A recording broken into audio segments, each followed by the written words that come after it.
सभी जानते हैं, आसमां में कई सितारे हैं जो उसमें चार चांद लगाते हैं, पर धरती पर भी अनेकों सितारे हैं जो उसकी शोभा बढ़ाते हैं।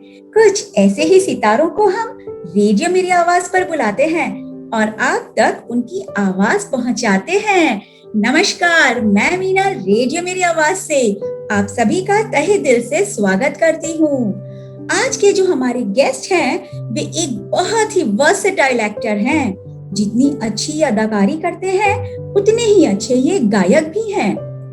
इससे ज्यादा और कहूँ तो ये बहुत डाउन टू अर्थ और बहुत ही अच्छे इंसान हैं। इनकी फिल्मी कैरियर के बारे में बताऊं तो इन्होंने 25 से ज्यादा फिल्में की हैं और सीरियल्स की तो गिनती ही नहीं पता हमें। हर किसी सीरियल में आपने इन्हें किसी ना किसी रूप में जरूर देखा होगा। जी हाँ, तो अब आपकी उत्सुकता को और न बढ़ाते हुए मिलते हैं हरफन मौला एक्टर कमाल मलिक जी से। नमस्कार कमाल मलिक जी, आपका रेडियो मेरी आवाज के इस मंच पर बहुत बहुत स्वागत है। नमस्कार, गुड इवनिंग दोस्तों। Hello मस्कत, hello Oman. मेरी फेवरेट जगह है शंग्रीला रिजॉर्ट। बिल्कुल। और आपसे जितने बड़े हम आपके फैन हैं उससे ज्यादा हमारे कुछ ऑडियंसेस हैं, श्रोता हैं जो आपके इतने बड़े फैन हैं कि उनके कुछ क्वेश्चंस हैं जो मैं उनके आंसर्स आपसे जानना चाहूंगी। जी बिल्कुल। ये सारे क्वेश्चंस हमारे श्रोताओं के हैं। आप सवाल करते जाइए, हम जवाब देते जाएंगे। आप पूछते जाइए। बिल्कुल जी। आपने 56 से ज्यादा एपिसोड ऑफ सावधान इंडिया और 26 से ज्यादा क्राइम पेट्रोल में काम किया है। पुलिस और क्राइम का सफर आपका कैसा रहा? कैसा लगा आपको उसमें वर्क करते हुए? बहुत अच्छा लगा। जैसे मतलब मैं तो मेरे जितने भी रोल होते हैं सब, मतलब मैं तो सब में कोशिश करता हूँ कि सब मैं इंसाफ करूं और लोगों को पसंद आते हैं और मैं अलग अलग करता हूँ। क्योंकि पर्सनालिटी ऐसी है तो ज्यादातर मुझे या तो पुलिस ऑफिसर या पुलिस कमिश्नर या फिर एसीपी या फिर या तो हीरोइन का बाप या फिर हीरो का बाप, इसके लिए बुलाते। बिल्कुल, क्या बात है, बहुत बढ़िया। अच्छा कमाल मलिक जी, ये बताएं, आपकी पहली फिल्म सर में आपने बेहतरीन किरदार निभाया। इस फिल्म से रिलेटेड कोई यादगार किस्सा जो आपको अब तक याद रहा हो? असल में हुआ क्या था, सर में मैं पूजा भट्ट का मंगेतर बना था। तो शूटिंग जिस दिन मेरी शूटिंग चल रही थी, मेरा काफी सीन उसमें कट गए थे क्योंकि फिल्म बहुत लेंथी हो गई थी और उसमें बहुत सारा रोल एडिट हो गया था। क्योंकि इसमें नसीरुद्दीन शाह थे, पूजा भट्ट, अतुल अग्निहोत्री और परेश रावल, गुलशन ग्रोवर, बहुत बड़ी कास्ट थी फिल्म की। और फिल्म की कहानी इतनी लंबी हो गई थी कि भट्ट साहब को बाद में वो कुछ रोल थोड़ा सा काटना पड़ा। मेरा गाने में मेरी एंट्री होती है जब पूजा भट्ट की मंगनी होती है, तो परेश रावल जी मुझे उससे शादी कराने के लिए मुझे बुलाते हैं अमेरिका से। तो मैं जब आया तो सेट पे जब शूटिंग हुई, गाने की स्टार्ट हुई, तो अतुल अग्निहोत्री जो हैं, लोग उनकी जगह मेरे ऑटोग्राफ ज्यादा ले रहे थे क्योंकि लोगों को लग रहा था कि शायद मेन हीरो ये है। तो अतुल अग्निहोत्री के इतने ऑटोग्राफ नहीं ले रहे थे जितने मेरे ले रहे थे। तो मैंने भट्ट साहब की तरफ देखा, वो भी चौंक गए कि भाई हीरो तो मतलब, खैर पब्लिक जिसको चाहे लाइक करे, डिमांड की बात है भाई, की बात है। तो ये किस्सा कि मुझे एक्चुअली एक फिल्म में महेश भट्ट ने लिया था इससे पहले, गुमराह में। आपको याद होगा एक फिल्म, आपको याद होगा संजय दत्त और श्रीदेवी जी की थी।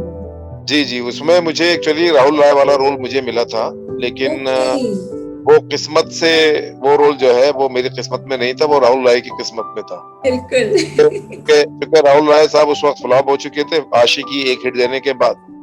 उसके बाद तो उनके पास कोई फिल्म नहीं थी, तो भट्ट साहब ने वो फिल्म उठाकर उनको दे दी राहुल। तो खैर ये चलता रहता है फिल्मों में, तो ये कास्टिंग वास्टिंग का सिलसिला चलता रहता है। उसके बाद फिर मैंने बहुत सारे, फिर मैंने टीवी सीरियल का रुख कर लिया। तो मैंने एक्चुअली जब मैं बॉम्बे गया था तो मैं महेश भट्ट के पीछे ही लगा रहता था। मैं महेश भट्ट के पीछे ही रहता था। मैंने कहा ये बहुत अच्छे डायरेक्टर हैं और यही चांस देंगे, और वो वाकई में उन्होंने, भट्ट साहब ने बहुत लोगों को चांस भी दिया है, बहुत सारे हीरोज को उन्होंने बनाया है। तो बस यही दिल में एक सपना था, पहुंच गए हम भी बम्बई वहां, और अपनी किस्मत आसमाने, और मैं महेश भट्ट के पीछे ही लगा रहता था।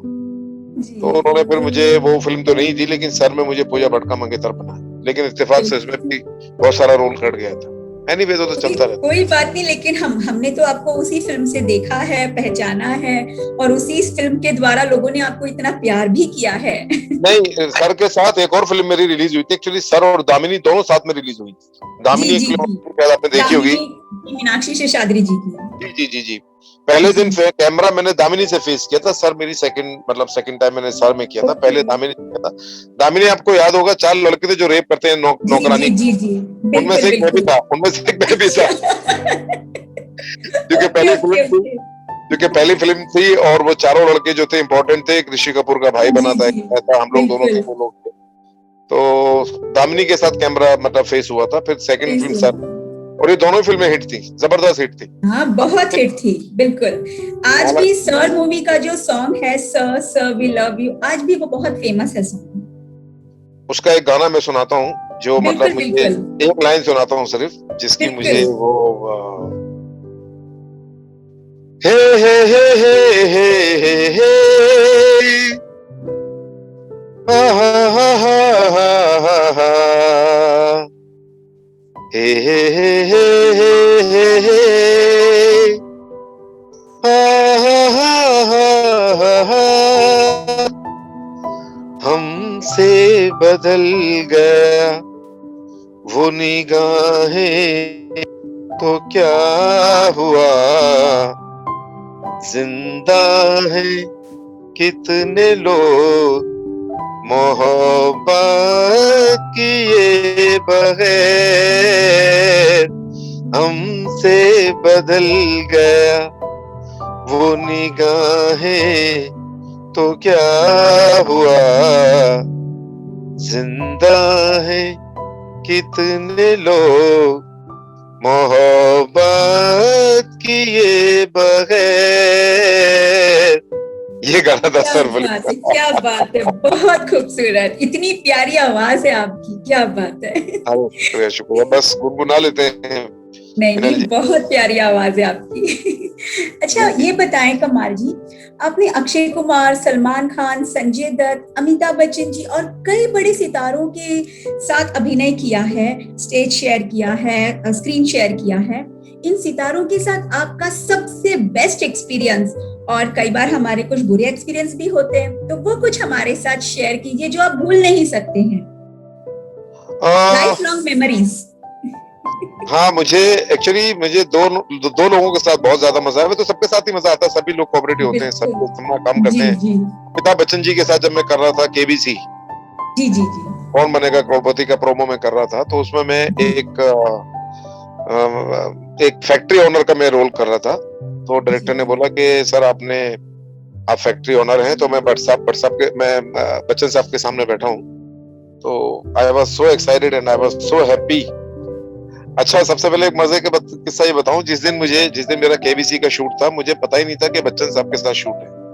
ओके। मुझे डायरेक्टर का फोन आया, उन्होंने बोला कमाल जी हमने लास्ट मोमेंट पे आपको फाइनल किया है। अच्छा, उन्होंने मुझे रात को कोई 3-4 बजे फोन किया था, 4 बजे, मैं आधी नींद में था और मैं जी सुन ही नहीं पाया। बोले सर आपको सुबह पहुंचना है और आई एम सॉरी आपकी नींद डिस्टर्ब की sir, because it's very urgent. क्योंकि हमने किसी और को कास्ट किया था, लेकिन उनका कुछ प्रॉब्लम हो गया, तो अभी आपका नाम किसी ने सजेस्ट किया है, तो क्या can you come tomorrow if you are free for shoot. मैंने कहा definitely, I will definitely come. Definitely. तो मुझे नहीं बताया था कि केबीसी का प्रोमो है। उन्होंने बोला एक प्रोमो है सोनी जी टीवी का, we are shooting for promo, so Yashraj studio में आप पहुंच जाइए। मैंने कहा मैं 9 बजे तक पहुंच जाऊंगा। मैं पहुंचा 9 बजे तक आराम से। तो जब मैं पहुंचा, मैंने वॉचमैन से पूछा गेट पे यशराज स्टूडियो का, मैंने कहा भैया यहाँ कोई प्रोमो का शूट है? कहने लगे हाँ हाँ केबीसी का। मैंने कहा केबीसी? मैंने कहा केबीसी मतलब अमिताभ बच्चन? बोले जी उन्हीं का शॉट चल रहा है। मैंने कहा oh my God, I was so excited. मैंने कहा केबीसी का है। मैंने दिल में सोचा, मैंने कहा साला मुझे पहले पता होता मैं तो चार्टर्ड प्लेन से आ जाता। बिल्कुल बिल्कुल। मुझे पता होता कि मतलब केबीसी अमिताभ बच्चन के साथ शूट है, तो मुझे तो I was so excited. I went to on floor, तो वहां डायरेक्टर आ गया मेरे पास। डायरेक्टर कहने लगा सर अभी मैं बच्चन साहब का शॉट ले रहा हूँ सर, इसके बाद आपका शॉट लगेगा, आप जब तक देख लीजिए। तो बच्चन साहब के सामने जब आया तो I was very happy. And मैं तो चूंकि थिएटर से हूँ, I was also very confident. तो बच्चन साहब बोलने लगे, मैंने कहा सर मैं तो आपकी फिल्में देख देख कर बड़ा हुआ हूँ, हाँ मैंने बचपन को बहुत सारी फिल्में देखी हैं। और कहने नहीं नहीं, you are very good actor, बहुत अच्छे, आप बहुत अच्छे हैं। और बच्चन साहब क्या है, बच्चन साहब का सबसे अच्छी चीज ये है कि वो हौसला बहुत बढ़ाते हैं। बिल्कुल। बच्चन साहब जो है अपने को एक्टर का ना, अगर कोई इनके सामने कोई को एक्टर है या कोई नया एक्टर है तो उसको वो बहुत हौसला अफजाई करते हैं, बहुत बिल्कुल, हौसला बढ़ाते हैं और हमें एक दूसरे को मोटिवेट करना भी चाहिए। हाँ, और बहुत कंफर्टेबल करते हैं। भट्ट साहब बहुत अपना ये है, अपना बच्चन साहब बहुत कंफर्टेबल फील कराते हैं। बहुत कंफर्टेबल फील कराते हैं। Is very down to earth, very simple person, कोई ईगो नहीं, कुछ नहीं। मैं ये सोचता था, मैंने कितना बड़ा एक्टर है, कितना बड़ा इंसान है। He is sitting next to me and assistant आता, सर शॉट रेडी, हाँ चलिए चलिए। मतलब you are so simple, you are so simple, उसमें बड़ा मजा आता है। और अक्षय कुमार के साथ कर रहा था मैं एयर लिफ्ट, तो हाँ, अक्षय साहब जो है वो प्रैंक बहुत खेलते हैं, उन्हें मालूम है।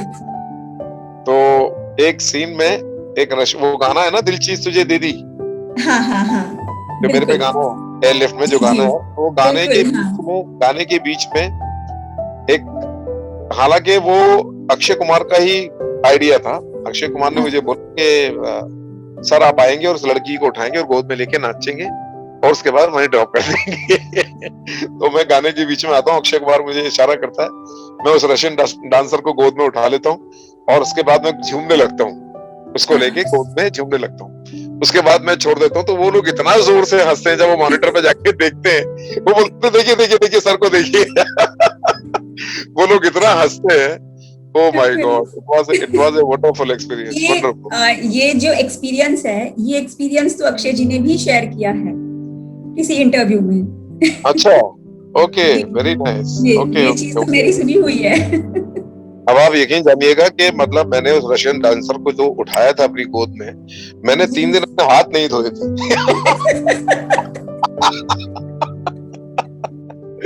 But I'm just joking, I'm just kidding.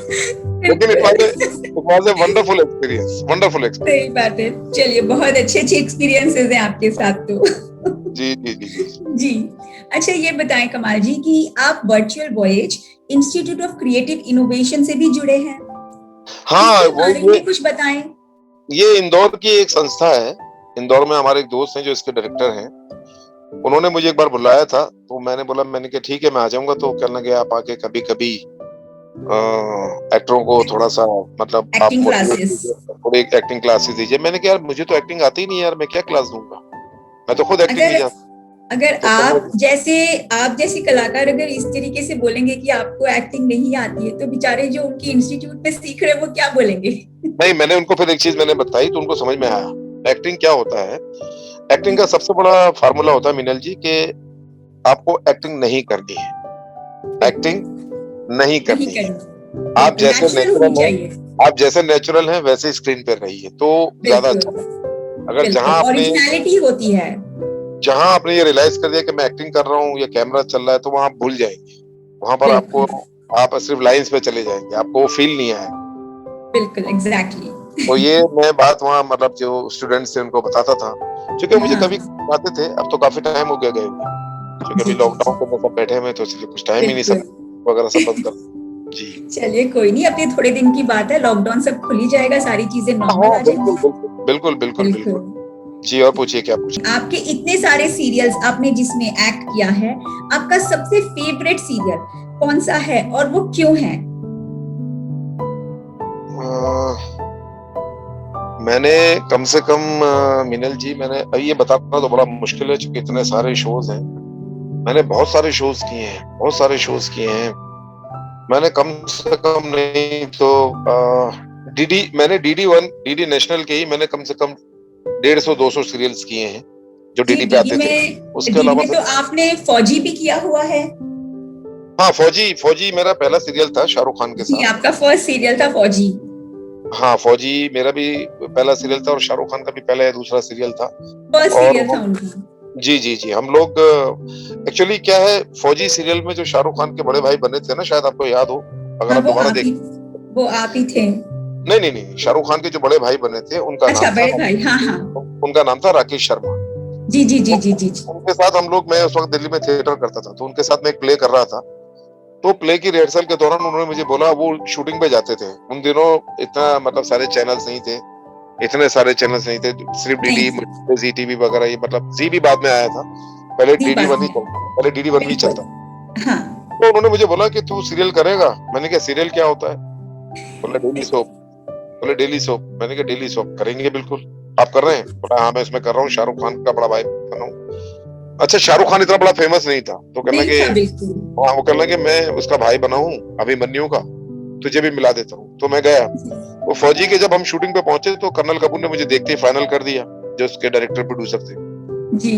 तो चूंकि राकेश जी ने मेरी उनसे सिफारिश की, उन्होंने बोला कि ये अच्छा लड़का, अच्छा एक्टर है, तो उन्होंने मुझे, असल में हुआ क्या था, जो शाहरुख खान का रोल था वो रोल एक्चुअली कर्नल कपूर का लड़का करने वाला था, जो सीरियल का डीओपी भी था, कैमरामैन था। Okay okay okay. तो अभिमन्यु का रोल वो करने वाला था और मैं अमीर अली कर रहा था। तो अमीर अली, अभिमन्यु का रोल कर्नल कपूर का बेटा करने वाला था और Shahrukh Khan was suppose to play lieutenant Amir Ali, जो बाद में मैंने किया। ओके तो हुआ ओके। ये कि वो शूटिंग जब स्टार्ट हुई फौजी की, तो उसने बोला,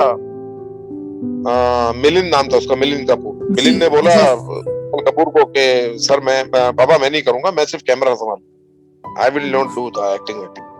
तो वो बिल्कुल रोल मेन हीरो का खाली हो गया, तो उन्होंने उसमें शाहरुख खान को डाल दिया। बिल्कुल। अच्छा, जब शाहरुख खान उधर मेन हीरो में शिफ्ट हो गया, तो फिर शाहरुख खान के रोल में मैं आ गया, जी। जो इतना इम्पोर्टेंट नहीं था, लेकिन फिर भी पूरे सीरियल में था। मतलब यस। शाहरुख वो हीरो का था, इसलिए वो ज्यादा इम्पोर्टेंट रोल था। और वो, इम्पोर्टेंट। हाँ, तो इस तरह से मतलब वो कहानी आगे बढ़ी। जब शाहरुख बिल्कुल। खान, अच्छा हमें खुद को नहीं मालूम था कि ये बंदा आगे जाके इतना बड़ा एक्टर बनेगा। स्टार बन जाएगा। शाहरुख खान इतना बड़ा नाम हो जाएगा, हमने खुद भी नहीं सोचा था। हमने बिल्कुल। क्या, मतलब हमने क्या, कर्नल कपूर ने नहीं सोचा था, हमारे दूसरे एक्टरों ने नहीं सोचा था कि शाहरुख खान सबको मतलब ऐसे करके एकदम ऊपर जाएगा, सबको किसी ने। बिल्कुल। हालांकि I was very close to him, I was very close to his family. Shahrukh Khan की फैमिली के मैं बहुत क्लोज था। जी उसकी बहन को जानता हूँ, उसकी सिस्टर को, शहनाज को। जी जी शहनाज जी उसकी बहन थी। और मम्मी थी, उनके पापा तो बहुत पहले चले गए थे। तो हम लोग उसके जी घर पे आते, शाहरुख खान के घर पे आते थे। फिर जब वो दिल्ली से जब वो बॉम्बे शिफ्ट हो गया, एक्चुअली शाहरुख खान को सपोर्ट करने में उसकी मदर का बहुत बड़ा हाथ था। उनकी जी। मदर के जो थे ना, बहुत अच्छे लिंक्स थे, और ये सुभाष घई वगैरह सारे बड़े बड़े डायरेक्टर्स उसकी मदर को जानते थे, उनकी जी मतलब जी टच में। तो इस तरह जी। से, और फिर उनकी मेहनत भी थी शाहरुख खान की, शाहरुख खान की बिल्कुल किस्मत थी, मेहनत भी थी। वो एक्टर तो है ही जबरदस्त, जबरदस्त एक्टर बिल्कुल। है, हर कोई जानता है। जी तो अपनी एक्टिंग का तो लोहा उन्होंने जाके मनवा लिया वहां जाकर। फिर हम भी चले बिल्कुल। गए, हम भी देखते शीशे में, यार हम भी इससे बुरे थोड़ी हैं। बिल्कुल। बिल्कुल सही बात है। लेकिन तो हमको यार, हम भी इससे बुरे थोड़ी दिखते हैं, हम भी जाके ट्राई करते हैं। बिल्कुल। लेकिन किस्मत की बात होती है ना, मिनल जी, लेकिन हर किसी। फिर भी मैं एक बात बताऊंगी कमाल जी, आपने भी अपनी एक इतनी अच्छी जगह बनाई है कि हर कोई आपको जानता है और पहचानता है। भले ही हम उस लेवल पर ना पहुंचे हो, लेकिन फिर भी हमारी एक लेवल है कि हर इंसान हमें जानता है और पहचानता है, वो हमारे लिए ज्यादा अच्छी बात है। उसकी सबसे बड़ी वजह मैं ये बताऊं मिनल जी, क्योंकि मुझे दूसरा कुछ काम आता नहीं, हमें एक्टिंग के अलावा कुछ नहीं आता। एक्टिंग, सिंगिंग भी आता है, इसके अलावा जाए तो जाए कहाँ, इसके अलावा बिल्कुल करें तो करें क्या, कुछ आए तो करें ना। बिल्कुल तो बिल्कुल। इसके लिए मैं इसी फील्ड में रहा, इसी में करता रहा, और करते करते आज लोग पहचानने लगे हैं, आज लोग जानते हैं, नाम से जानते हैं। आप लोगों बिल्कुल का प्यार है, दुआ है, सब। बिल्कुल सही बात है। नहीं, वो तो बिल्कुल प्यार भी रहेगा, दुआएं भी रहेगी, सब कुछ रहेगा। लेकिन आप जो कह रहे हैं ये गलत कह रहे हैं कि आपको एक्टिंग के अलावा कोई और काम नहीं आता है। हम जानते हैं कि आप गाते भी बहुत अच्छा हैं। तो इसी बात पर आप अपनी मधुर आवाज से हमारी श्रोताओं को रूबरू कराएं। एक बहुत ही प्यारा सा गीत, आपका मनपसंद गीत। मेरा अभी एक म्यूजिक वीडियो रिलीज हुई है मिनल जी, जी, जिस आपने बताया था टी सीरीज से। अभी सीरीज से इश्क तुमसे हुआ। ये हम वही तो सुनना चाहेंगे। पहली लाइन उसकी सुना देता हूँ, उसके बाद फिर दूसरे गाने फिर बात करेंगे। बिल्कुल तो बिल्कुल वो गाना अगर आप चाहें तो टी सीरीज में आप यूट्यूब पे सर्च कर सकते हैं, इश्क तुमसे हुआ, बिल्कुल तो वो आपको मिल बिल्कुल। जाएगा इजीली। उसके बोल ऐसे हैं, वो एक्चुअली लिखा भी मैंने था और उसको कंपोज भी मैंने किया था, गाया भी मैंने था। बहुत बढ़िया। इश्क तुमसे हुआ, क्या करूं क्या करूं, इश्क तुमसे हुआ, क्या करूं, जीना चाहूं मगर मैं तो जी ना सकूं, इश्क तुमसे हुआ, क्या करूं, हम तो अनजान थे, कितने नादान थे, हम तो अनजान थे, कितने नादान थे, हाल क्या है मेरा आके तू देख ले, हाल क्या है मेरा आके तू देख ले, इश्क तुमसे हुआ, क्या करूं क्या करूं। क्या बात है, इतनी सुरीली आवाज और इतना बेहतरीन गाना जो आपने खुद लिखा है, खुद कंपोज किया है, खुद गाया है, उसके बाद आप कहते हैं कि आपको एक्टिंग के अलावा कुछ और नहीं आता है, तो मतलब ये तो बहुत गलत बात है। लेकिन रिलेटेड तो उस फील्ड से ही है ना, चाहे सिंगिंग हो चाहे वो तो सही बात है। फील्ड तो एक ही है ना। बिल्कुल बिल्कुल। चलिए कोई नहीं, मुझे ये बताएं कमाल जी कि आपने एक्टिंग की ट्रेनिंग ली है बचपन, या ये बचपन से ही ये टैलेंट आप में था? नहीं, मैंने ट्रेनिंग तो नहीं ली एक्टिंग की। मैंने ट्रेनिंग मतलब आप बचपन से ही टैलेंटेड थी? बचपन से ही talent, you can say that, but actually क्या है, जब मैं दिल्ली कॉलेज में था, जब मैंने दिल्ली कॉलेज से, मैं दिल्ली से हूँ, तो जब मैं दिल्ली में, मेरा कॉलेज का नाम है जाकिर हुसैन कॉलेज, तो मैं जब दिल्ली यूनिवर्सिटी में था, तब हमारे कॉलेज में ना प्रोग्राम्स हुआ करते थे, मतलब जैसे जो स्टेज पे जो एनुअल फंक्शंस वगैरह होते हैं, एनुअल फंक्शंस पे स्टेज प्रोग्राम्स हुआ था। हाँ, तो उसमें मैं पार्टिसिपेट करता था। तो उसमें वो मुझे कभी कृष्णा बना देते थे कभी मुरली के लिए कृष्णा बना देते, कभी राम बना देते थे, कभी कभी कई एक दो बार रामलीला में भी पार्ट अदा किया। फिर उसके बाद उसमें तो बहुत छोटा सा ही किया। बाकी फिर जब थिएटर, एक्चुअली क्या है, मेरा जो घर था वो मंडी हाउस के बड़ा नजदीक था। मंडी हाउस एक जगह है जहाँ पर दिल्ली में, जहाँ थिएटर वेटर होता है, शायद आपको पता हो। तो मंडी हाउस में देखी नहीं है। मंडी हाउस एक बहुत फेमस जगह है जहाँ पर एनएसडी है, नेशनल स्कूल ऑफ ड्रामा। जी नेशनल स्कूल ऑफ ड्रामा है वहाँ, जहाँ से नसीरुद्दीन शाह, अनुपम खेर, राज बब्बर, ये सब वहीं से निकले हुए हैं। तो हम शाम को चले जाते थे, ऐसे ही फालतू होते थे, ऐसे ही शाम को टहलते हुए निकल जाते थे कि घर के पास था। तो वहाँ मैं तो मंडी हाउस के एटमॉस्फेयर से एक्टर बन गया जो मंडी हाउस के आसपास की जो हवाएं थी उससे आप एक्टर बन गए। हाँ, क्योंकि वहां पर जितने भी एक्टर्स वगैरह थे ना, सब वहीं घूमते रहते थे, वहीं रिहर्सल करते रहते थे, पार्क में वहीं पर ही बैठते थे। तो मैं जाके देखता था, मैं प्ले भी देख लेता था बैठ के। मैं बोलता यार तो बहुत अच्छा लाइव शो है। तो फिर जब मैं प्ले देखने के लिए जाता था तो वहीं एक दो एक्टरों से मुलाकात हो गई। मैंने एक एक्टर से बोला यार मैं भी करना चाहता हूँ। तो कहने आप एक्टिंग करेंगे? मैंने कहा हाँ जी बिल्कुल करेंगे। तो कहने लगा आप आ जाइए। तो फिर वैसे ही शौक लग गया और रिहर्सल करते करते हम भी रिहर्सल पे, मैं क्या रिहर्सल मिस नहीं करता, तो शाम का टाइम खाली होता था और शाम के टाइम हम चले जाते थे वहां मंडी हाउस। तो वहां जाके बस रिहर्सल पे बैठ जाता था मैं और लोगों को देखता था कैसे एक्टिंग कर रहे हैं। बस करते करते 2-4 बार थोड़ा सा 2-3 साल थिएटर किया। वहीं फौजी के डायरेक्टर जो फौजी में कर रहे थे राकेश शर्मा, उनसे मुलाकात हो गई, उन्होंने अपने प्ले में एक रोल दे दिया। उसके बाद फिर सिलसिला ऐसे शुरू हुआ। तो और एक चीज और है कि मैं वही बताया ना आपको, मैं अपने देखने वालों को भी बताना चाहता हूँ कि भैया अगर आप लोग एक्टिंग में इंटरेस्टेड हो तो एक्टिंग में आ जाओ, कोई टेंशन नहीं है कि एक्टिंग में आ जाओ। लेकिन बस वही है कि इसका जो मैंने आपको पहले बताया कि फार्मूला वही है कि एक्टिंग नहीं करनी है। जितना ज्यादा ओरिजिनल रहेंगे, जितना ज्यादा नेचुरल रहेंगे, वो उतना ज्यादा आपके लिए बहुत अच्छा होगा। और हमारी इंडस्ट्री तो सबको वेलकम करती है। आप नए हैं पुराने हैं, उससे कोई फर्क नहीं पड़ता। आप अपना काम जानते हैं, आप आइए, मोस्ट वेलकम, आजमाइए किस्मत। सबको चांस देती है, सबको मिलता है। बिल्कुल क्या बात है। अच्छा कमाल जी ये बताएं, during corona entertainment industry has went through very high revolution and new ways of entertainment including web series app. तो इससे वेब सीरीज में आपका क्या एक्सपीरियंस है? देखिए बहुत अच्छा सवाल किया आपने। कोरोना के इस टाइम में, कोरोना के इस पेंडेमिक में इतना लोगों का नुकसान हुआ है, इतना लोगों का नुकसान हुआ है। और क्या पूरी फिल्म इंडस्ट्री ने फेस किया है, सबने फेस किया है। लेकिन एंटरटेनमेंट इंडस्ट्री एक ऐसी चीज है जो कभी बंद नहीं हो सकती। आप शूटिंग जरूर होते हैं, आप फिल्मों के आप नहीं जाके देखो, चूंकि आजकल थिएटर बंद पड़े हैं, लोग डर के मारे, कोरोना के डर के वजह से लोग थिएटर में जाते नहीं। लेकिन धीरे धीरे जैसे ये ठीक हो जाएगा, लोग धीरे धीरे थिएटर में जाना शुरू करेंगे। और एंटरटेनमेंट एक ऐसी चीज है जिसके बिना आदमी नहीं रह सकता। जैसे हम खाने के बिना नहीं रह सकते ना, ऐसे ही एंटरटेनमेंट इंसान के लिए बहुत जरूरी है, बहुत ज्यादा नेसेसिटी है। और दूसरी बात ये है कि अभी धीरे धीरे चीजें नॉर्मल हो रही हैं, अभी धीरे धीरे हर चीज नॉर्मल हो जाएगी। और कोरोना भी एक ऐसी चीज है जो, कोई भी बीमारी आती है जो 10 साल में 20 साल में कभी भी आती है, लेकिन उसका अंत तो होता ही है। और धीरे धीरे बहुत जल्दी कोरोना का भी अंत हो जाएगा। और उसमें क्या, अगर हम लोग अभी शूटिंग करते हैं ना, हमारे अभी टीवी सीरियल्स की और वेब सीरीज की शूटिंग चालू है। वो इसलिए चालू है क्योंकि लोग है ना वेब सीरीज वगैरह और टीवी सीरियल्स अपने घरों में ही देख लेते हैं, सीरियल टीवी पे देख लेते हैं, वेब सीरीज मोबाइल पे देख लेते हैं, कई लोग मोबाइल से कनेक्ट करके टीवी पे देखते हैं।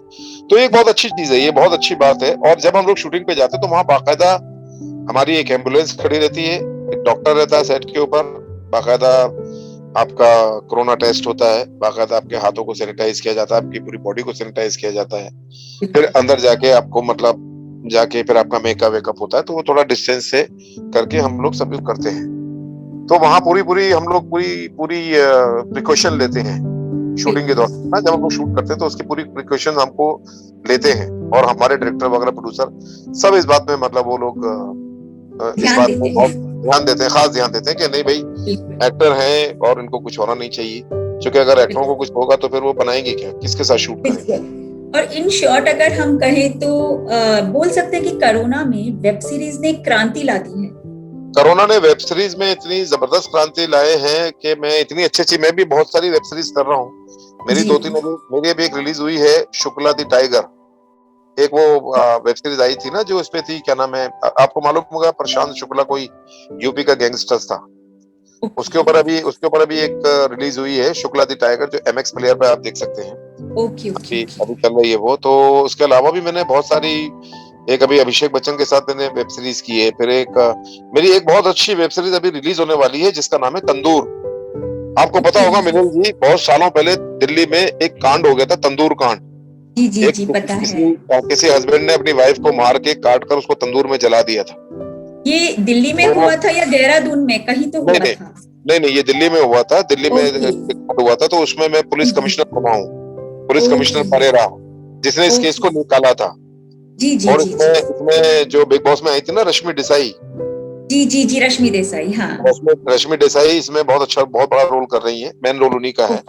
और तनुज विरवानी है, बहुत अच्छी वेब सीरीज है। बहुत जल्दी अभी उल्लू ओरिजिनल्स और MX प्लेयर पे आएगी, अभी कुछ दिनों में होने वाली है। तंदूर याद रखिएगा, बहुत अच्छी वेब सीरीज। पक्का। और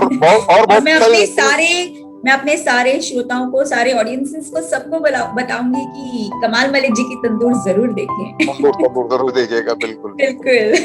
और वेब सीरीज से क्या है ना, वेब सीरीज से जितने भी मतलब जब सिनेमा हॉल वगैरह जब बंद हैं तो जितने भी एक्टर्स हैं वो सारे बिजी हो गए वेब सीरीज के अंदर, वेब सीरीज में। अभी क्या है, वेब सीरीज का दौर अभी फिलहाल तो चल ही रहा है, वेब सीरीज का दौर अभी उससे ज्यादा है, क्या नाम है अपना, अभी फिल्मों से सीरियल से ज्यादा जो है लोग वेब सीरीज को ज्यादा पसंद भी करते हैं। और वो फिल्म एक्चुअली क्या है, वेब सीरीज तो नाम दे दिया है मिनल जी, वो एक्चुअली वो पूरी फिल्म ही है। बिल्कुल। तो बस ये था वेब सीरीज का तो मामला, मैंने आपको बता दिया है। बाकी जो अभी घरों में जो बूढ़े जो बड़े बूढ़े रहते हैं, जैसे नाना नानी, दादा दादी, मामा मामी, ये लोग सब बेचारे घर पे रहते हैं तो उनको सीरियल्स अच्छे लगते हैं, तो सीरियल्स भी चल रहे हैं। एक छोटी सी चीज मैं पूछना चाहूंगी कमाल जी आपसे, ये मतलब मेरा ये एक प्रश्न है, जब भी हम कोई वेब सीरीज देखते हैं, अभी जो भी रिसेंट वेब सीरीज आ रही है वो हम हमारे बच्चों के साथ नहीं देख सकते हैं, उसका रीजन क्या है? क्योंकि उसमें मतलब वेब सीरीज का मतलब ये तो नहीं है आप उसमें सिर्फ बैड वर्ड्स ही यूज करें, मतलब वो इतना ज्यादा यूज किया जाता है कि हम हमारे बच्चों के साथ बैठ के देख ही नहीं सकते, क्योंकि जब हमारे छोटे बच्चे हैं वो हमसे पूछते हैं इसका मतलब क्या है, तो हम क्या जवाब दें? मतलब इस चीज पर आप जैसे जो वर्सेटाइल एक्टर हैं, इन्होंने एटलीस्ट कुछ इस चीज पर बोलना चाहिए कि इस तरीके के वर्ड्स, अगर आप एक फैमिली मूवी हो, इस तरीके से वेब सीरीज भी अगर आप बना रहे हो तो उसमें इतने बैड वर्ड्स होते हैं कि आप बच्चों के साथ बिल्कुल नहीं देख सकते हैं। नहीं, आपने बिल्कुल बहुत अच्छा सवाल किया है, बहुत अच्छा सवाल किया है, इसका मैं जवाब देता हूँ। देखिए, वेब सीरीज में सबसे बड़ी चीज तो मैं पहले बता दूं आपको, वेब सीरीज में कोई सेंसर नहीं है, सेंसर बोर्ड जैसी हमारे यहाँ कोई चीज नहीं है। अगर सेंसर होती तो ये सारी चीजें सेंसर हो जाती। आजकल मैंने देखा है कि 90% वेब सीरीज में 80%, 80-90% जो प्रोड्यूसर्स डायरेक्टर्स हैं जो इंडस्ट्री वेब सीरीज की, वो सेक्स दिखाते हैं सिर्फ और बैड वर्ड। पर कुछ वेब सीरीज ऐसी भी आ रही हैं जिनमें आप देखेंगे कि बिल्कुल कहीं कोई गाली नहीं है। एक अभी वेब सीरीज आई है स्कैम 91, स्कैम 1992, स्कैम एक आ रही है हर्षद मेहता पे, शायद आपने देखी होगी, एक वेब सीरीज आई है। स्कैम मैं देख चुकी हूँ, हाँ वो बहुत अच्छी है, उसमें एक भी गाली नहीं है, बिल्कुल बहुत अच्छी है। और भी बहुत सारी 2-3 वेब सीरीज ऐसी आने वाली हैं जो बिल्कुल एकदम नेटफ्लिक्स पूरी फैमिली के साथ आप देख सकते हैं। लेकिन 90% क्या है वेब सीरीज के अंदर, वो गालियों का इस्तेमाल इसलिए करते हैं क्योंकि उनको लगता है कि शायद इसमें ओरिजिनलिटी हो, ओरिजिनलिटी जैसे हुआ है वो एक्चुअली जैसे हुआ है बिल्कुल एज इट इज दिखाने की कोशिश करते हैं। अभी जैसे यूपी में कोई क्राइम हो रहा है तो पुलिस वाले किसी मुजरिम को बात करेंगे तो गाली देकर ही करेंगे। तो वो उसमें क्या है, उसमें पहले ही पता चल जाता है, उसमें प्रोमो से देखने वालों को भी पता चल जाता है कि इसमें कंटेंट क्या है, इसमें क्या होगा, वो पहले ही पता चल जाता है। तो बहुत सारे पेरेंट्स हैं जो मना कर देते हैं बच्चों के, भाई बेटा ये चीज मत देखना, ये चीज खराब है। लेकिन एक चीज और है, आप जिस बच्चे को जितना मना करोगे वो बच्चा उतना ज्यादा देखता है, उतना ज्यादा देखता है। ये भी यही तो एक वो है ना, ये भी एक विडंबना है, ये भी एक इस तरह मतलब वो है। लेकिन क्या करेंगे, अभी चूंकि दौर ऐसा चल रहा है, अभी आप सिर्फ समझा ही सकते हैं। और जो हमारी फिल्म इंडस्ट्री के लोग हैं, भाई हम तो अगर कुछ ज्यादा कुछ ऐसा होता है मैं तो सीधा मना कर देता हूँ, हम तो मना करते हैं भाई ये काम नहीं करेंगे, ये काम हमसे नहीं होगा। और आप है ना सिर्फ रिफ्यूज ही कर सकते हैं, और आप अच्छा काम कीजिए, अच्छी चीजें देखिए, अच्छे प्रोजेक्ट हैं बहुत, वेब सीरीज में भी आने वाली बहुत अच्छी अभी जो मैंने आपको तंदूर मैंने बताई है, तंदूर जो मेरी आने वाली है, इसमें जरा भी बिल्कुल भी ना तो गालियां हैं ना इसके अंदर कोई ऐसा कोई सीन है। ये एकदम एक बहुत सीरियस सब्जेक्ट है जिसमें मतलब जो लोगों को पता नहीं कि क्यों उसने अपनी वाइफ को जलाया था। जी। तो ये बहुत अच्छी मतलब वेब सीरीज है, बहुत अच्छी, और भी बहुत सारी ऐसी हैं। लेकिन वही आपने गालियों की बात कही, तभी गालियों का एक्चुअली ये ना मीनल जी, ये इसलिए यूज करते हैं ताकि वो हकीकत के एकदम नजदीक दिखा सके, आपको लगे कि नहीं भाई बिल्कुल ऐसा ही हुआ है। और ऐसे भाई मैं जानता हूँ कि वो फिल्म का मीडिया है, इसको वहां पर उनको गाली को कट कर सकते हैं, लेकिन नहीं करते हैं क्योंकि उनका कंटेंट दिखता है। उनकी कंटेंट कहे उसे या पब्लिसिटी स्टंट कहे, जो कुछ भी आप कह सकते हैं उस चीज को। लेकिन इससे क्या होता है कि बच्चों, आप कोई चीज दिखा रहे हो तो बच्चे उस चीज को अडेप्ट करते हैं। हाँ ये बात है, बिल्कुल आप मूवीज दिखा रहे हो इस तरीके से बनाओ कि बच्चे जब उसे अडेप्ट करें तो कुछ अच्छी चीज सीखें। आप तो सिर्फ उसमें बैड वर्ड, मतलब शुरुआत से लेके आखिरी तक उसमें अगर आप रिकॉर्ड लगा लो तो मतलब आप रिकॉर्ड तोड़ गालियां दे रहे हो। हाँ नहीं बिल्कुल, आप बिल्कुल सही कह रहे हैं। और अभी ना इस बात पे जो आपने कही है बात, इस बात पे हमारी एसोसिएशन भी इस पे गौर कर रही है। हमारी फिल्म की जो एसोसिएशन है वो इस बात पे गौर कर रही है कि जो भाई इस तरह के कंटेंट बना रहे हैं, जो कि इस तरह की लैंग्वेज यूज कर रहे हैं, और बनाने की जरूरत नहीं है, या तो उनको बैन किया जाए या फिर उनको स्टॉप किया जाए। तो वो अभी इन कोशिशों में लगे हैं, देखिए उन्होंने शुरुआत की है, देखो क्या होता है। जो होगा बिल्कुल अच्छा ही होगा। हाँ, और अभी तो जब ये थिएटर नॉर्मल हो जाएंगे ना, देखिए हर चीज का ना एक, देखिए मिनल जी, हर चीज का एक दौर होता है। अभी जैसे आजकल दौर है वेब सीरीज का, इसके बाद दौर किसी और चीज का आ जाएगा। जैसे कभी पहले म्यूजिक एल्बम्स का बहुत अच्छा दौर था, पहले लोग म्यूजिक एल्बम बहुत देखते थे, बहुत म्यूजिक एल्बम देखते थे। अब आज म्यूजिक वीडियोस कोई नहीं देखता है, आज म्यूजिक एल्बम का दौर चला गया है, आज वेब सीरीज का दौर आ गया है। तो ऐसे वक्त ना बदलता रहता है। अभी वक्त वापस नॉर्मल होगा, वापस फिल्में रिलीज होंगी, है ना। तो बस ये इसलिए यही कोशिश कर सकते हैं, यही उम्मीद कर सकते हैं कि भाई आने वाला टाइम बहुत अच्छा हो और सब चीज पहले जैसे नॉर्मल हो, अच्छा हो और सब चीज नॉर्मल हो जाए, बस सब चीज नॉर्मल हो जाए। जी बिल्कुल। अच्छा कमाल जी, ये बताएं, पुराने सीरियल्स और नए सीरियल्स में तो अब जमीन आसमान का अंतर है। जैसे आपने उस वक्त फौजी किया हुआ है, और आज के सीरियल्स में तो ब्लैक एंड व्हाइट से लेके आप कह सकते हो कि वेब सीरीज तक आप आ चुके हैं। फौजी जो था वो डीडी चैनल पे आता था, और अब वेब सीरीज तक आ चुके हैं हम। आपने दोनों दौर देखे हैं, तो दो अच्छे और दो बुरे बदलाव जो आपने ऑब्जर्व किया हो। जी पहले के जो मिनल जी, जो पहले के जो सीरियल्स होते थे ना, उनमें डेप्थ बहुत ज्यादा होती थी, उनमें क्या है, कंटेंट बहुत अच्छा होता था। बहुत अच्छी डेप्थ होती थी, बहुत अच्छी स्टोरी होती थी, परफॉर्मेंस बहुत हाई होती थी, परफॉर्मेंस लेवल बहुत हाई होता था, लोग डीपली जाकर देखते थे, लोग डीपली जाके सुनते थे, देखते थे, क्योंकि उनमें कंटेंट स्टोरीज बहुत अच्छी होती थी, बहुत डेप्थ होती थी। आजकल के जो सीरियल्स हैं उनमें डेप्थ नहीं है। आजकल के जितने भी आजकल के जितने भी शोज आते हैं, अभी वो लोग क्या करते हैं, वो लोग मेकिंग पे ज्यादा ध्यान देते हैं, टेक्निकली ज्यादा जाते हैं, जबकि टेक्निकल से ज्यादा टेक्निकली हाई होना ठीक है, अच्छा है, लेकिन कंटेंट होना बहुत जरूरी है, डेप्थ होना बहुत जरूरी है। जैसे मैं आपको बताऊं, उस जमाने में मैं शूटिंग करता था, जब फौजी करता था, उसके बाद मैंने अकबर खान साहब का एक सीरियल किया था। अकबर खान का एक सीरियल आता था, द ग्रेट मुगल्स। जी जी। द ग्रेट मुगल्स एक उनका सीरियल आता था, तो उसमें मैं हुमायूं का भाई बना था। आप बिलीव नहीं करेंगे कि उस दौर में जब हम लोग, ये मैं 90s का बता रहा हूँ आपको, 90s की बात बता रहा हूँ। आई थिंक इसमें संजय खान जी भी थे ना? हाँ, संजय खान भी थे। तो 90s में जब हम लोग शूटिंग करते थे उसमें, तो जब हम लोग वहाँ शूटिंग करते थे ना जयपुर में, तो वहाँ ऐसा महसूस होता था कि अगर हम लोग किसी टेंट में भी शूटिंग कर रहे हैं, टेंट लगा के कर रहे हैं, तो उसमें कालीन वालीन इतने जबरदस्त होते थे, एंड उनका वो ऐसा इतना डेप्थ लगता था। जब if suppose I am playing some raja, I am playing some king, तो आपको ऐसा लगता था जैसे आप सच में किंग हैं, आप सच में एक राजा हैं, आपको इतना फील होता था। जी जी, ये सीरियल मेरा देखा हुआ है, the sword of Tipu Sultan, और ये द मुगल्स वाला, ये देखे हुए सीरियल्स मेरे। Akbar the great, Akbar the great, जी देखा हुआ है ये। तो उसमें मैं मिर्जा हिंदाल बना था, हुमायूं का सबसे छोटा भाई। तो उस वक्त हम लोग जब शूटिंग करते थे ना, तो उसमें बहुत ज्यादा डेप्थ था और बहुत ही अच्छा म्यूजिक था शो का, बहुत अच्छा डेप्थ था और बहुत ही अच्छे डायरेक्टर थे, टेक्निकली भी बहुत अच्छा होता था। हालांकि टेक्निकली आज ज्यादा हाई है, लेकिन उस जमाने के अंदर जब ये सीरियल चलते थे, तब बहुत ज्यादा गहराई थी, सीरियल्स में भी बहुत गहराई थी, और लोगों को देखने में भी अच्छा लगता था। आजकल क्या है, आजकल सब क्रोमा कर देते हैं। आजकल क्या है, ग्रीन पर्दा लगाते हैं पीछे, और ग्रीन पर्दे के आगे आपकी चेयर रख देते हैं, और आप फील करो राजा की तरह। अरे कैसे फील करेंगे खाली चेयर पे, ना दरबार है ना वो है, उसको फील कैसे करेंगे आप बताइए। अगर आज के किसी शो में, इसीलिए तो कमाल जी, हम जो रामायण और महाभारत देखना पसंद करते हैं, वो बी.आर. चोपड़ा जी की देखना पसंद करते हैं। 2008, 2009, 2012 वो हम नहीं पसंद करते, क्योंकि उसमें तो 6 ऐप वाले स्टार्स होते हैं।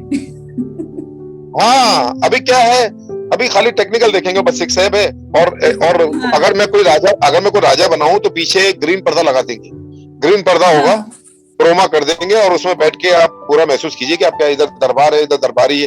अरे कैसे होगा यार, जब आपके सामने कोई है ही नहीं, आपने खाली सीट लगा रखी है। वो तो हम एक्टर हैं, इसलिए हम फील करके बोल देते हैं, वो फिर एडिट करके, वो क्रोमा में एडिट करके, फिर वो पीछे राजमहल भी आ जाता है, दरबारी भी आ जाते हैं, सब आ जाते हैं। लेकिन वो फील नहीं आता था जो पहले आता था ना, जो पहले हम लोग करते थे, वो फील नहीं आता। जी जी, बिल्कुल सही बात है। बहुत बहुत अच्छी ऑब्जर्वेशन है आपकी। थैंक यू सो मच जी। अच्छा कमाल जी, ये बताएं, हमारी आज की युवा पीढ़ी के लिए आप क्या संदेश देना चाहेंगे? संदेश किस बारे में? चाहे वो एक्टिंग के फील्ड में आना चाहते हो, क्योंकि आजकल के जो बच्चे हैं, अगर वो एक्टिंग फील्ड में आना चाहते हैं, अगर उन्हें थोड़ी सी भी पॉपुलैरिटी मिल जाती है, और उसके बाद अगर उन्हें वर्क नहीं मिल पाता है, तो वो डिप्रेशन में आ जाते हैं, बहुत गलत चीजों में चले जाते हैं। मैं वही बताना चाह रहा हूँ कि डिप्रेशन में आने की जरूरत नहीं है। मैं आज के देखने वालों से, आने वालों के लिए यही अपील करूंगा कि भैया, अगर आपके अंदर टैलेंट है, आप टैलेंटेड हैं, और आपको लगता है कि आप कर सकते हैं, तो आपको डेफिनेटली आना चाहिए। और आज तो पहले तो ये था, स्टारडम का सिस्टम था कि स्टार का बेटा स्टार है, हीरो का बेटा हीरो बनेगा। आज वो दौर नहीं है। आज वो ठीक है, वो दौर है भी, उनका बेटा बनते हैं, लेकिन आज और नई न्यू कमर्स के लिए रास्ता खुल गया है। बिल्कुल न्यू कमर्स के लिए तो बहुत ज्यादा रास्ता खुल गया है, क्योंकि प्रोडक्शन हाउस बहुत सारे हो गए हैं, शोज बहुत सारे हो गए हैं, बहुत सारी वेब सीरीज हो गई हैं, एड फिल्म्स हो गई हैं, बहुत सारी चीजें हैं। तो आज आप आने के लिए आप बिल्कुल आइए, अपने अंदर महसूस कीजिए कि अगर आपको लगता है कि आप कर सकते हैं, और नेचुरली रखिए, क्योंकि आजकल नेचुरलिटी का जमाना ज्यादा है।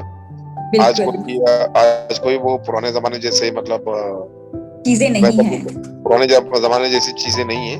आप आइए, अपनी किस्मत को आजमाइए, अगर आपको लगता है तो इंडस्ट्री हमारी वेलकम करती है हर न्यू कमर्स को भी। अभी मेरी 1-2 फिल्में और रिलीज होने वाली है। अच्छा, मैं आपको कुछ अपनी आने वाली फिल्मों के बारे में बता देता हूँ। बिल्कुल। मेरी 2-3 फिल्में भी रिलीज होने वाली हैं, जैसे अभी ठीक हो जाएगा, आप देखते हैं OTT फिल्म। एक फिल्म में करके आया हूँ जिसका नाम है फिंगर क्रॉस्ड। तो उसमें बहुत कॉमेडी फिल्म है वो। उसमें मैं हीरोइन का बड़ा भाई भी बना हूँ और पुलिस ऑफिसर भी हूँ। और पुलिस ऑफिसर है लेकिन थोड़ा बेवकूफ किस्म का, मतलब जो उसका जो सीनियर ऑफिसर है उसको डांटता रहता है, बोलता है अपना ज्ञान अपने पास रखिए पांडे जी। मेरा नाम है इसमें मुन्ना पांडे। तो मैं क्या अपने बड़े सीनियर को, मेरे जो बड़े सीनियर है ना उनको मैं ज्ञान देने की कोशिश करता रहता, तो वो बार बार मुझे डांट देते हैं।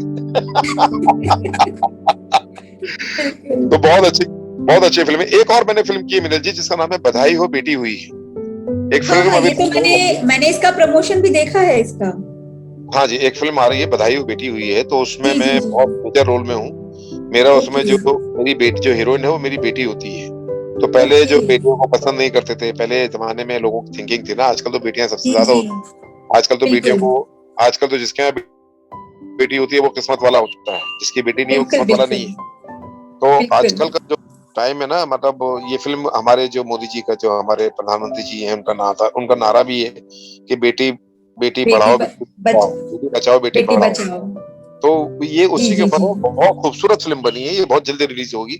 मेरा इसमें बहुत इमोशनल रोल है और जया प्रदा जी भी हैं इसमें, अमर सिंह हैं, यामिनी स्वामी हैं जो इस फिल्म में जो मेन लीड कर रही हैं, और गरिमा अग्रवाल हैं जो मेरी वाइफ बनी है, वो भी बहुत अच्छी एक्टर हैं, काफी काम करती हैं, फेसबुक पे मेरे साथ में भी है। जी गरिमा जी। हाँ तो आपने इसकी शूटिंग राजस्थान में की है क्या? नहीं, हमने इसकी शूटिंग रांची में की थी। रांची में ओके। रांची में की थी, और कुछ शूटिंग इसकी बॉम्बे में की है। राजस्थान में भी मैं एक मूवी करके आया हूँ जिसका नाम है आइसक्रीम। अभी एक रिलीज होने वाली है आइसक्रीम। उसमें मैं बिजनेस टाइकून बना हूँ, डॉन टाइप का कैरेक्टर है। क्योंकि मैंने गरिमा जी की फेसबुक पे पिक्चर देखी थी ना, एक राजस्थान अटायर में थी वो, इसीलिए मुझे लगा शायद आपने वहाँ शूटिंग की। नहीं, ये वो फिल्म नहीं है, ये दूसरी फिल्म है। तो इसमें भी बहुत अच्छा इसमें काम हुआ है, बहुत अच्छी फिल्म है। हाँ, नेटवर्क का बहुत अच्छा लगा मिनल जी, बात करके बहुत मजा आया, बहुत ही अच्छा लगा। अंत में आपकी आवाज में हम एक गीत सुनना चाहेंगे प्रोग्राम के अंत में। तो अभी अंत ही हो गया है मेरे ख्याल से। मैं आपको एक गाना बिल्कुल अंत ही है, तो आप गाना सुनाइए, फिर मैं आपको बाय बाय बोल दूंगी। मुन्ना अजीज का एक बड़ा अच्छा गाना है, आजकल पता नहीं। आजकल याद कुछ और रहता नहीं, एक बस आपकी याद आने के बाद, याद आने से पहले चले आइए और फिर जाइए जान जाने के बाद। क्या बात है, बहुत बढ़िया। Thank you so much. जी, वैसे तो बात करने के लिए बहुत प्रश्न है, पर समय सीमा की मर्यादा भी रखनी पड़ती है। बिल्कुल। इसी के साथ हम आज के इस खास कार्यक्रम को यही विराम देते हैं, और आपके और आपके परिवार के उज्जवल भविष्य के लिए ढेर सारी कामनाएं करते हैं। फिर मिलेंगे रेडियो मेरी आवाज पर एक नए सितारे के साथ। धन्यवाद जी।